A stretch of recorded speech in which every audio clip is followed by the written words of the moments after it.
WZDX News Special Report Trash Pandas Opening Day continues. And welcome back, everyone. Of course, everyone that's on the Rocket City Trash Pandas roster is a part of the LA Angels organization. And of course, all of those young gentlemen have big league dreams of making it to the big show on the West Coast. One individual who can help them achieve those dreams is their manager, Jay Bell, primarily because he's been in their shoes once before. In January of 2020, Jay Bell was given an opportunity of a lifetime.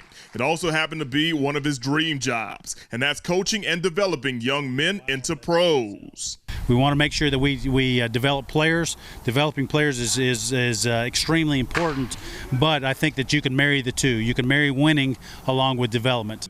Bell was a unanimous selection for the job of Trash Pandas manager and received high praise from LA Angels manager Joe Madden and former Trash Pandas CEO Ralph Nelson.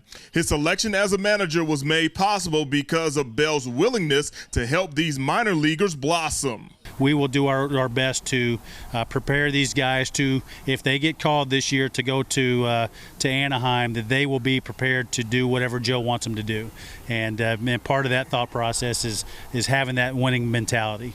Even though Bell hasn't been with this current group of guys for long due to the pandemic, his coaching style and techniques have already rubbed off on some of the Trash Panda players.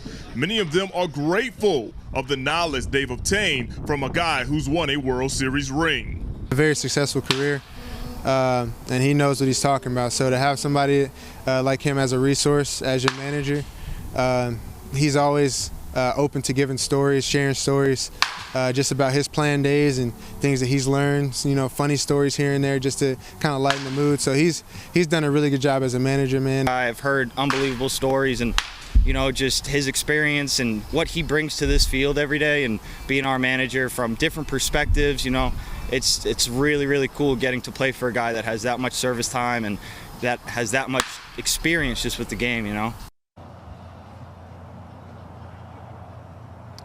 So I got a chance to ask Jay Bell what story he was going to tell his team before tonight's game, but unfortunately I was shut out, and he basically said it was team business. Sorry about that, Mo, quote unquote, in that situation. But at the same time, too, I got a good feeling this guy who's won a World Series will have some good stories to tell, and we've talked to him many times, and he wants this team to do well. You've spoken to him, you've spoken to him, and we know for sure he is a player's type coach. Yeah, and I'm excited to see how they do on their home opener. Absolutely. And Jordan, are they going to get some good weather in the next